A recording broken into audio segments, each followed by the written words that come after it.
Le projet s'installe sur la phase 3 du développement de l'île de Nantes. Et c'est effectivement une nouvelle ambition avec ces bâtiments connectés. Et ce premier usage sera le Média Campus, qui est donc cette école de l'image avec Télé Nantes. Ça lie une activité d'enseignement et une activité professionnelle. Et dans le même lieu, il y a l'interaction de la connaissance qui est intéressante. Parce que si vous voulez, aujourd'hui, ce qui est très intéressant dans les villes, c'est que tous ces lieux permettent une transmission de la connaissance. Les contraintes urbanistiques sont très sévères sur l'île de Nantes, ce qui fait que le volume architectural est presque né des contraintes urbanistiques. Et donc ce volume, on a voulu l'exprimer comme un volume à une texture particulière. Voilà d'où vient l'ambition du projet. Et le deuxième point, c'est faire que finalement, dans cette île de Nantes où il y a beaucoup de passages piétons, on puisse faire participer le rez-de-chaussée à la vie urbaine. Et donc de grandes portes s'ouvrent sur le rez-de-chaussée. On a étiré un grand hall qui n'était pas demandé au programme, mais de manière à ce que finalement les étudiants habitent ce grand hall et habitent aussi l'extérieur, l'urbain. Parce que je crois qu'il faut que chaque bâtiment que nous construisions donne quelque chose à la ville.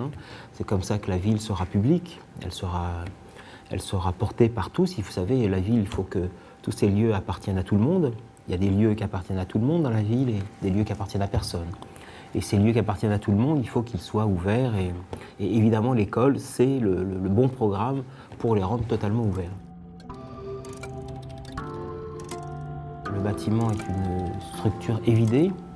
C'est un élément qui est creusé. C'est comme si vous aviez pris un parallélépipède et vous aviez entaillé dedans. Donc c'est un bâtiment très simple. C'est un bâtiment modeste au niveau budget aussi. Et puis cet élément évidé à la forme assez simple, avec quelques petits porte-à-faux, il y a quand même quelques petites subtilités. Eh bien, il est enveloppé d'une matière un peu particulière, parce qu'elle est une sorte de décomposition d'un élément de brique. Elle aura 5 couleurs. Il y a une sorte de petite sophistication parce que c'est décomposé en carrés mais qui vont avoir une couture. Chaque élément de carré aura une couture. Alors, il a été dit que c'est une dépixelisation, ce n'était pas du tout mon idée. C'était simplement que si vous voulez, dans ces matières modestes, eh bien, il faut qu'il y ait un détail qui fasse qu'il se particularise. Et ce petit détail de la brique, cette attention à la réalisation, lui donnera un aspect unique. Je pense qu'il faut des endroits dans la ville où on peut se cacher, où on peut se montrer, mais aussi il faut se cacher. Et puis, dans cette qualité de l'épaisseur, eh bien aussi, il y a une qualité thermique.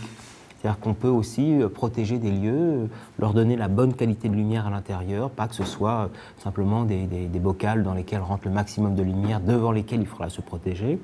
Ainsi, ce travail sur la masse est un travail intéressant qu'on mène beaucoup ici, avec des matériaux, de la brique, mais aussi de la pierre, mais aussi du verre avec des fortes épaisseurs qu'on peut travailler. C'est aussi une manière de travailler la masse. Là. Le verre n'est pas qu'une transparence, il peut être une matière. Cette terrasse, c'est l'extension de la partie détente étudiant, donc évidemment, c'est pas anodin, mais c'est aussi une manière de prendre des lumières de l'Est dans ce grand hall dont je vous parlais, qui est majoritairement ouest. Ça permet de créer des transversalités qui fait que, vous savez, la diagonale, c'est la plus grande dimension d'un volume. Et donc, au lieu de créer des horizontalités comme ça, ces éléments obliques permettent d'avoir des grands dégagements et des vues en 3 dimensions dans l'espace qui lui donnent une absence de limite. Ainsi, c'est associé à un grand escalier oblique qui va couper l'espace pour en faire une sorte de promenade. J'espère que tous les étudiants se retrouveront là, parce que dans les écoles, il y a les lieux officiels, qui sont les salles de cours, et puis il y a les lieux officieux. On a proposé des lieux servis par toute la partie, disons, fonctionnelle de l'école, et qui est en majeure partie la partie la plus éclairée, qui permet ces lectures diagonales dont je vous parlais tout à l'heure.